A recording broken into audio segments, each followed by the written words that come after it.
Assalamualaikum warahmatullahi wabarakatuh.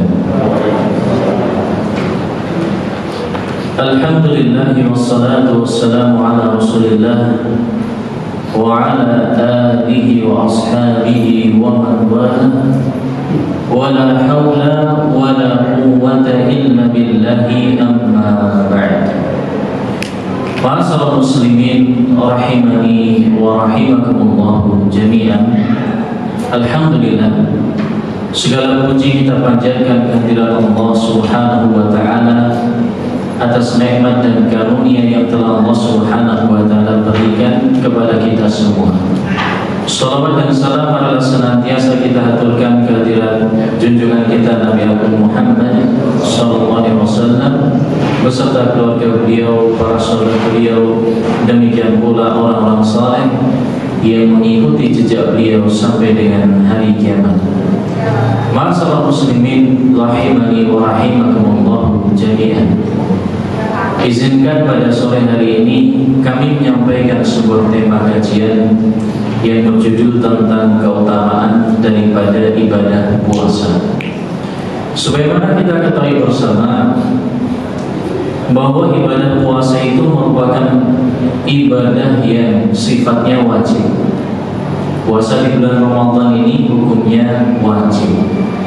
Dan kewajiban berkaitan dengan puasa di bulan Ramadan ini tidak hanya diberikan kepada umat Islam, namun umat-umat yang sebelumnya mereka juga mendapatkan perintah untuk melaksanakan puasa tersebut. Sebagaimana Allah Subhanahu wa taala berfirman di dalam Quran surat Al-Baqarah ayat yang ke-183, Ya ayyuhalladzina amanu kutiba alaikumus shiyam kama kutiba alal ladzina min qablikum la'allakum tattaqun. Allah Subhanahu wa taala berfirman, wahai orang-orang yang beriman, Allah memanggil, menyeru kepada setiap orang yang memiliki keimanan dalam hatinya. Dan ketika Allah Subhanahu wa taala menyeru, memanggil dalam Al-Qur'an Al-Karim, maka kalimat yang datang setelahnya biasanya adalah berupa perintah atau berupa larangan. Maka dalam ayat ini Allah Subhanahu wa taala menjelaskan, wahai orang-orang yang beriman, diwajibkan atas kalian untuk berpuasa sebagaimana diwajibkan bagi orang-orang yang sebelum kalian, la'allakum tattaqun, agar kalian bertakwa. Ma'asyiral muslimin barakallahu fikum. Di mana perlu kita ketahui bersama bahwa di antara hikmah yang agung dari puasa Ramadan yang kita jalankan adalah agar membentuk karakter pribadi yang bertakwa kepada Allah Subhanahu wa taala. Seorang yang berpuasa yang diharuskan meninggalkan makan, minum, syahwatnya, dan semuanya itu dilakukan semata-mata karena Allah Subhanahu wa taala. Bahkan dikatakan bahwa puasa itu merupakan sirrun, rahasia yang ada pada seorang hamba dengan Allah Subhanahu wa taala. Ma'asyiral muslimin barakallahu fikum. Pada ayat yang kita bacakan di depan tadi, pada Quran surat Al-Baqarah ayat yang ke-183, menunjukkan kepada kita semua tentang agungnya ibadah puasa. Karena jika seandainya puasa itu bukanlah satu ibadah yang agung yang ada di sisi Allah Subhanahu wa taala, niscaya umat-umat sebelum kita mereka tidak mendapatkan kewajiban untuk menjalankan ibadah puasa. Ma'asyiral muslimin barakallahu fikum. Begitu agungnya nilai ibadah puasa sehingga Allah Subhanahu wa taala melalui lisan Rasulnya menjelaskan tentang keutamaan-keutamaan puasa yang dijalankan oleh setiap insan yang beriman di bulan Ramadan ini. Dan di antara keutamaan puasa tersebut, bahwa puasa yang kita lakukan di bulan Ramadan itu menjadi sebab digugurkannya dosa dan kesalahan yang pernah kita lakukan. Hal ini sebagaimana tersebut di dalam hadis yang diriwayatkan oleh Imam Al-Bukhari, demikian pula Imam Muslim, hadis yang datang dari sahabat Abu Hurairah radhiyallahu ta'ala anhu, bahwa Nabi SAW mengatakan, man shoma Ramadhana imanan wa ihtisaban ghufira lahu ma taqaddama min dhanbihi. Yang artinya, barang siapa yang menjalankan puasa di bulan Ramadan imanan wa ihtisaban, puasanya tersebut dilandasi dengan keimanan kepada Allah, dilandasi dengan harapan untuk mendapatkan ganjaran dari sisi Allah Subhanahu wa ta'ala. Ghufira lahu ma taqaddama min dhanbihi. Niscaya Allah Subhanahu wa ta'ala akan mengampuni dosa-dosa orang tersebut dari dosa-dosanya yang telah lalu. Ma'asyiral muslimin, barakallahu fikum. Hal yang harus kita ingat bersama, tidak hanya sebatas kita menjalankan puasa, akan tetapi puasa yang kita lakukan haruslah dibangun di atas keimanan kepada Allah, yang berkonsekuensi hamba tersebut ridha bi fardhiyatis shiyami alaihi. Hamba tersebut merasa ridha dengan ketetapan kewajiban puasa yang Allah Subhanahu wa ta'ala perintahkan tersebut. Ini konsekuensi daripada kita mengimani tentang kewajiban menjalankan ibadah puasa tersebut. Demikian pula dalam ibadah puasa yang kita lakukan, ihtisaban, kita dasari keinginan untuk mendapatkan pahala ganjaran yang besar dari sisi Allah Subhanahu wa ta'ala, tanpa kita meragukan apa yang telah dijanjikan oleh Rasulullah sallallahu alaihi wa ala alihi wasallam. Ma'asyiral muslimin, barakallahu fikum. Maka dalam puasa yang saat ini kita kerjakan, apabila terkumpul imanan wa ihtisaban, keimanan, demikian pula puasa kita juga diharapkan dengannya mendapatkan ganjaran dari sisi Allah. Dua syarat ini terpenuhi, ghufira lahu ma taqaddama min dhanbihi. Niscaya Allah Subhanahu wa ta'ala akan mengampuni dosa-dosa hamba tadi yang telah lalu. Ma'asyiral muslimin rahimani wa rahimakumullah jami'an. Lalu lantas, apakah nilai pahala yang dijanjikan dari puasa, yang termasuk daripada keutamaan dari puasa Ramadan ini?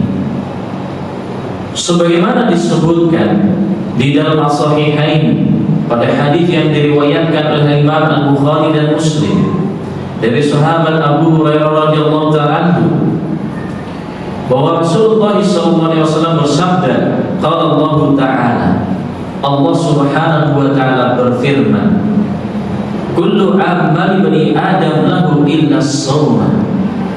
Hadis ini merupakan hadis qudsi, di mana Allah Subhanahu wa ta'ala berfirman bahwa setiap amalan anak Adam itu untuk dirinya sendiri, illa as-sawma, kecuali puasa, kata Allah.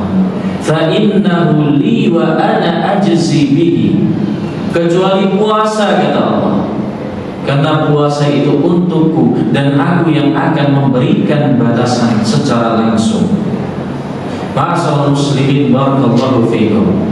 Dalam lafaz yang lainnya, Allah Subhanahu wa ta'ala berfirman, kullu amali ibni Adam lahu yudha'aful hasanatu bi 'ashri amsalha ila 700 dhifin.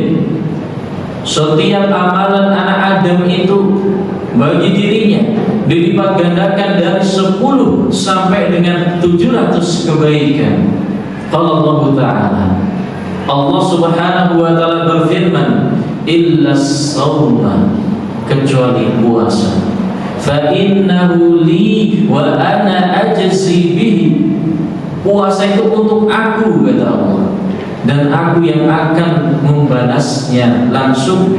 Dan Allah menyebutkan alasannya, yad'u syahwatahu wa ta'amahu min ajli. Allah Subhanahu wa ta'ala menyebutkan alasan kenapa Allah membalas pahala puasa itu secara langsung dan tidak dikatakan dilipat gandakan dengan hitungan-hitungan tertentu. Alasan yang Allah sampaikan karena hamba-Ku tadi, yad'u syahwatahu, menahan syahwatnya, wa ta'amahu, dan menahan makanannya karena sebab aku.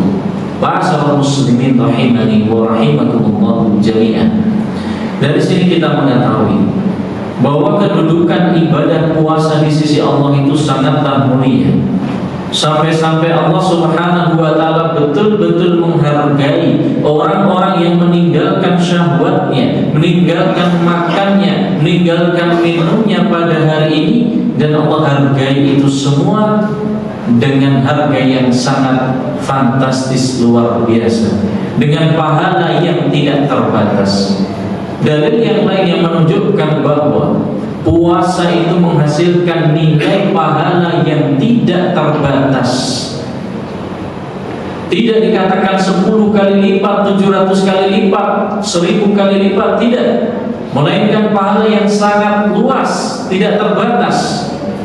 Dalil yang lain yang menunjukkan hal ini, bahwa dalam ibadah puasa yang kita jalankan hari ini terkumpul padanya 3 jenis dari kesabaran. As-sabru fi ta'atillah, as-sabru an maharimillah, as-sabru ala aqdarillahi al-mu'limah. Sabar di atas ketakwaan kepada Allah. Kita menjalankan perintah berpuasa ini merupakan bagian dari ketakwaan kepada Allah. Sabar dari perkara yang Allah Subhanahu wa ta'ala larang ketika menjalankan puasa. Demikian pula sabar dengan ketetapan takdir yang dirasa buruk oleh orang-orang yang menjalankan ibadah puasa. Apa saja takdirnya tersebut?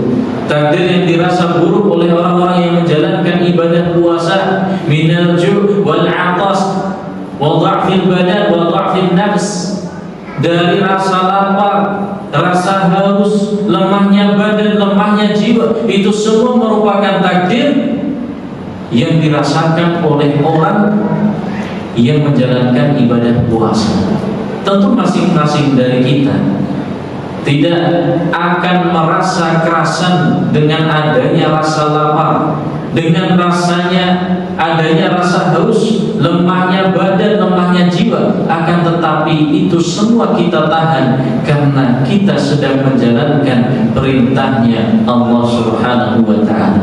Sehingga pada hakikatnya orang yang berpuasa merupakan orang yang telah mewujudkan, merealisasikan nilai kesabaran di dalam dirinya. Sedang Allah Subhanahu wa ta'ala di dalam Al-Qur'anul Karim, di dalam Quran surat Az-Zumar ayat yang ke-10, Allah Subhanahu wa ta'ala berfirman, innama yuwaffas sabiruna ajrahum bighairi hisab.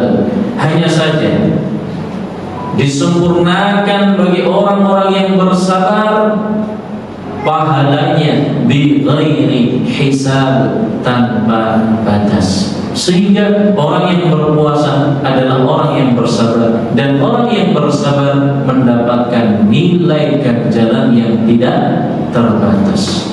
Ma'asyiral muslimin, barakallahu fikum.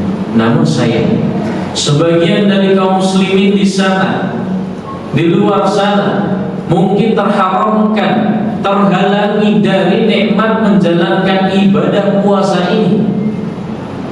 Mungkin karena beberapa hal, entah karena hawa nafsunya, atau sebelum bulan Ramadan tiba ternyata takdir telah berkata lain. Takdir berkaitan dengan ajalnya telah tiba, sehingga ia belum sampai bisa masuk ke dalam bulan Ramadan. Dan ini sebuah nikmat yang sangat besar. kita bisa masuk ke dalam bulan Ramadan. Ini merupakan impian para salafun saleh, orang-orang saleh yang telah mendahului kita, di mana jauh-jauh hari sebelum Ramadan itu tiba, mereka banyak berdoa, Allahumma barikhna Ramadan, Allahumma barikhna Ramadan, ya Allah sampaikan kami pada bulan Ramadan. Ma'asyiral muslimin, barakallahu fiikum. Kemudian kekhususan berkaitan dengan ibadah puasa yang nilainya tidak terbatas ini akan nampak kelak pada hari kiamat, sebagaimana dikatakan oleh Sufyan ibn Uyainah rahimahullahu ta'ala. Beliau mengatakan, idza kana yaumul qiyamati yuhasibullahu 'abdahu wa yu'addi ma 'alaihi minal madhalim.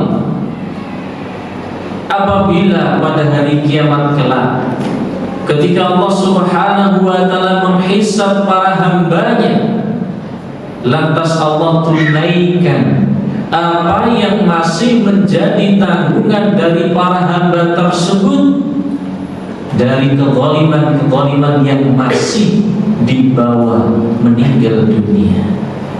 Seseorang di dunia melakukan banyak kezaliman dan ia bawa dosanya tersebut sampai di akhirat kelak. Di situ mereka akan membayar kezalimannya dengan pahala yang mereka bawa dari amal-amal soleh. Min sa'iri amali, dari segenap amalan-amalan seluruhnya yang pernah mereka lakukan, pahala sholatnya, pahala sedekahnya, pahala qiraatul Qur'annya, dan berbagai macam amalan soleh yang lainnya. Hatta idza lam yabqa illa shaum, sampai ternyata pahala dari amalan-amalan soleh ini habis untuk membayar kezaliman yang pernah dilakukan oleh seorang hamba itu tatkala di dunia. Maka apa yang terjadi? Hanya tersisa dari pahala puasa yang dilakukan hamba tersebut. Yatahammalullah anhu ma baqiya minal madhalim, maka Allah mengambilkan dari pahala puasa tersebut untuk menyelesaikan sisa tanggungan dari kezaliman yang pernah dilakukan hamba tersebut tatkala di dunia. Wa yudkhiluhul jannata bis-shaum, maka hamba tersebut yang telah habis nilai pahala-pahala amal solehnya dan menyisakan nilai pahala puasa yang tidak terbatas tadi, dan telah diambil untuk membayar semua kezaliman yang masih tersisa, ternyata dengan sebab puasa yang dia lakukan tadi, Allah Subhanahu wa ta'ala memasukkan hamba tadi ke dalam jannah. Ma'asyiral muslimin rahimani wa rahimakumullah jami'an. Hal ini sebagaimana dikatakan oleh Nabi, as-siyamu junnatun yastajinnu biha al-'abdu minan nar, bahwasanya as-siyam yakni puasa itu menjadi junnah, perisai yang akan membentengi, melindungi seorang hamba dari bara api neraka. Dalam cerita yang disampaikan, dari ucapan apa yang disampaikan Sufyan ibn Uyainah rahimahullah ta'ala tadi, menggambarkan bahwa tatkala seseorang telah habis pahalanya untuk membayar kezaliman, ternyata dia masih memiliki tabungan berupa pahala dari ibadah puasa yang pernah dia lakukan. Ma'asyiral muslimin barakallahu fiikum. Jika kita melihat bersama tentang nikmat kita bisa menjalankan ibadah puasa di bulan ini, tentu ini menjadi kabar gembira yang disampaikan kepada kita semua. Sebagaimana disebutkan bahwasanya Allah Subhanahu wa ta'ala berfirman dalam hadis qudsi, lis-shaim farhatani yafrahuhuma, bagi orang yang berpuasa itu dia memiliki dua jenis kebahagiaan yang dia akan berbahagia dengannya. Yang pertama, idza aftara fariha bi fitrihi, dan yang kedua, wa idza laqiya rabbahu fariha bis shawmihi. Kebahagiaan yang kedua ketika ia berjumpa dengan Allah Subhanahu wa ta'ala, maka ia akan berbahagia dengan sebab puasa yang pernah ia lakukan. Ma'asyiral muslimin barakallahu fikum. Apa makna kebahagiaan ini? Kebahagiaan yang pertama ketika seorang itu berbuka, bukan semata-mata karena nikmatnya hidangan. Nah, itu sebuah nikmat yang pantas kita syukuri dan kita berterima kasih apabila ada dari para saudara-saudara kita yang berbaik hati untuk berbagi makanan-makanan yang menjadikan kita senang, bahagia dan merasa lezat dengannya. Maka itu sebuah nikmat yang harus kita syukuri. Akan tetapi kebahagiaan ketika seseorang yang berpuasa berbuka adalah ketika ia berhasil menjalankan satu kewajiban dari ibadah puasa pada hari tersebut, sehingga telah ditetapkan baginya pahala bagi orang tersebut di hari itu, dalam kondisi sebagian dari manusia tidak bisa menjalankannya. Ma'asyiral muslimin barakallahu fikum. Dan kebahagiaan yang kedua ketika seorang hamba nanti berjumpa dengan Allah Subhanahu wa ta'ala dengan sebab puasanya. Di saat itu para orang-orang yang berpuasa dipanggil, diseru aina shaimun, di mana orang-orang yang berpuasa, dan dikatakan kepada mereka liyadkhulul jannata min babir rayyan alladzi la yadkhulu ahadun ghairuhu, hendaknya mereka masuk ke dalam surga melalui sebuah pintu yang bernama Ar-Rayyan, yang tidak masuk ke dalam pintu tersebut kecuali hanya orang-orang yang menjalankan ibadah puasa. Ma'asyiral muslimin barakallahu fikum. Perlu kita ketahui bersama bahwasanya fil jannati tsamaniyatu abwabin, di dalam surga itu terdapat 8 pintu, dan di antaranya salah satu pintu tersebut bernama Ar-Rayyan, yang tidak akan masuk ke dalam pintu surga yang bernama Ar-Rayyan tersebut kecuali hanya orang-orang yang menjalankan ibadah puasa. Ma'asyiral muslimin barakallahu fiikum. Demikian pula puasa yang kita lakukan di bulan Ramadan ini memiliki fadilah, keutamaan, bahwa puasa itu kelak akan memberikan syafaat bagi orang yang menjalankan ibadah puasa.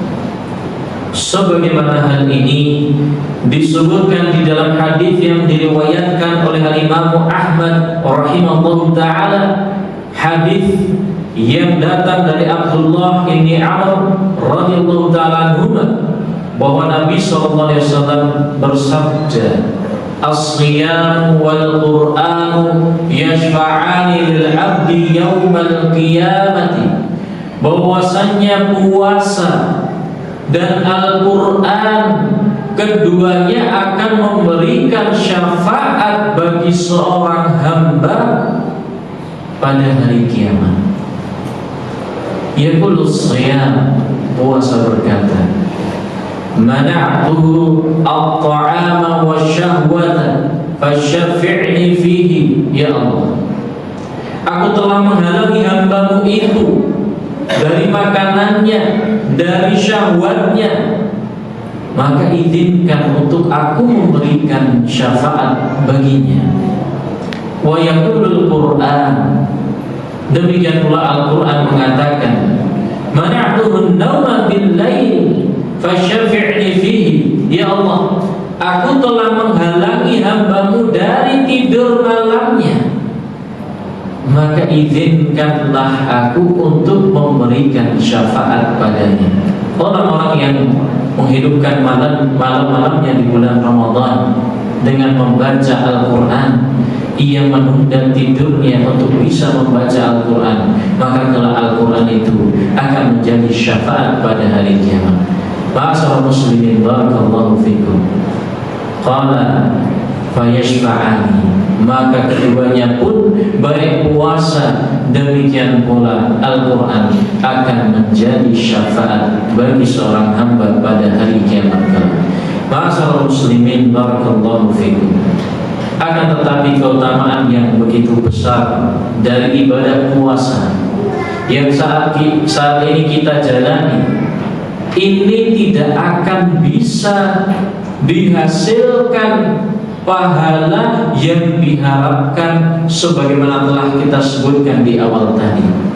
Manakala ternyata puasa yang kita lakukan itu bercampur dengan perkara-perkara yang dilarang oleh Rasulullah SAW.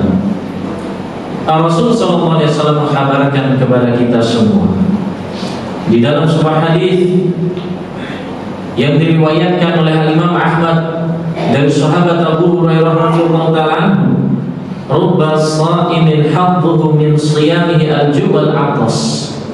Betapa banyaknya orang-orang yang berpuasa namun ia hanya mendapatkan bagian dari puasanya itu hanya sekedar rasa lapar, demikian pula rasa haus. Artinya apa? Bahwa puasa yang dilakukan seorang hamba, kata Nabi, tidak menghasilkan pahala seperti yang disebutkan di depan tadi, akan tetapi hanya sebatas menghasilkan lapar dan dahaga. Kenapa bisa demikian? Dalam hadis yang lainnya Nabi SAW menyebutkan, "Man lam yada' qawla zur wal 'amala bihi wal jahla falaysa lillahi hajatun fi an yada'a ta'amahu wa syarabahu." Barang siapa tatkala menjalankan ibadah puasa tidak meninggalkan ucapan-ucapan yang kotor, yang jelek, yang sia-sia, wal amala bihi, dan dia beramal dengan ucapan yang kotor, yang sia-sia, yang tidak baik tadi, wal jahla, dia pun jahil, falaysa lillah hajatun fi an yada'a ta'amahu wa syarabahu, maka Allah tidak butuh pada puasa yang dijalankan oleh hamba tadi dari menahan lapar dan dahaganya. Allah tidak memberikan pahala. Ma'asyiral muslimin, barakallahu fikum. Di sini mengisyaratkan bagi kita semua bahwa puasa yang kita lakukan pada hari ini haruslah puasa yang memiliki kualitas. Tidak hanya puasa hanya sekedar makan dan minum saja, namun lisan kita berpuasa dari mengucapkan ucapan yang tidak baik. Tangan dan kaki kita berpuasa dari melakukan hal-hal yang tidak baik.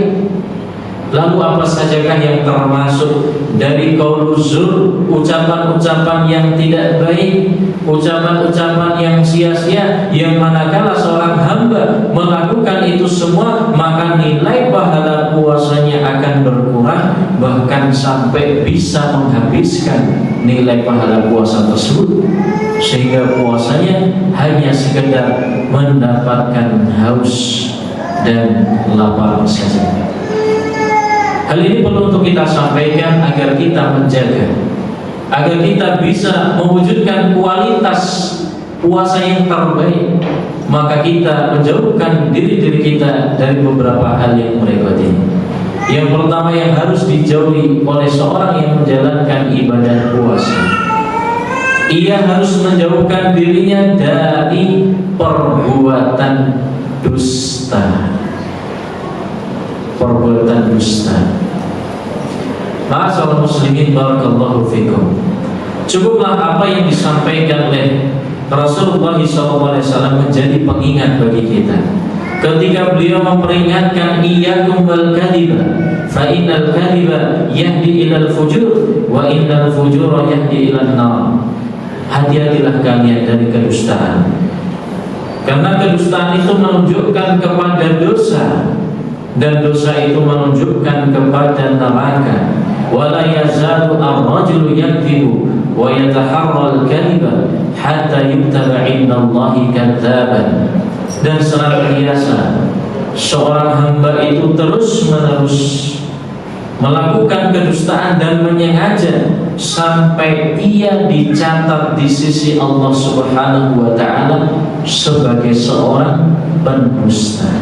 Perlu kita ketahui, jika di dunia ini ada di antara manusia yang dilabeli sebagai seorang pendusta di kalangan manusia, ini sebuah aib, kejelekan. Lalu bagaimana ketika di sisi Allah seorang yang sering berdusta itu disebut sebagai seorang pendusta? Maka ini merupakan sebuah kejelekan. Ma'asyiral muslimin barakallahu fikum. Maka seorang yang berpuasa haruslah menjauhkan dirinya dari segala bentuk kedustaan, apakah itu yang disengaja atau dalam canda. Bahkan kedustaan dalam canda pun hal ini tidak diperkenankan di dalam Islam. Bahkan sampai Rasulullah SAW menjamin dengan sebuah rumah yang berada di tengah surga bagi orang-orang yang meninggalkan kedustaan dalam kondisi bercanda. Nabi mengatakan, inni za'imun bi baitin fi rabatil jannati liman tarakal mira' walau kana muhiqqan. Sesungguhnya aku menjamin dengan sebuah rumah yang berada di tepi surga bagi siapapun yang meninggalkan perdebatan sekalipun ia dalam kondisi benar. Wa bi baitin fi wasatil jannati liman tarakal kadhiba walau kana mazihan. Dan kata Nabi, aku menjamin sebuah rumah yang berada di tengah surga bagi siapapun yang meninggalkan kedustaan sekalipun dalam canda. Wa bi baitin fi a'lal jannati, dan aku menjamin dengan sebuah rumah yang berada di surga yang paling tinggi, liman hasuna khuluquh, bagi orang-orang yang memiliki akhlak yang baik. Ma'asyiral muslimin barakallahu fikum. Maka jangan ada dusta di antara kita. Jangan ada dusta dalam puasa yang sedang kita jalankan hari ini. Di antara perkara yang harus kita jauhi bersama, yang hal tersebut bisa menjadikan berkurangnya, bahkan dikhawatirkan habisnya pahala puasa kita dan hanya mendapatkan lapar dan dahaga saja.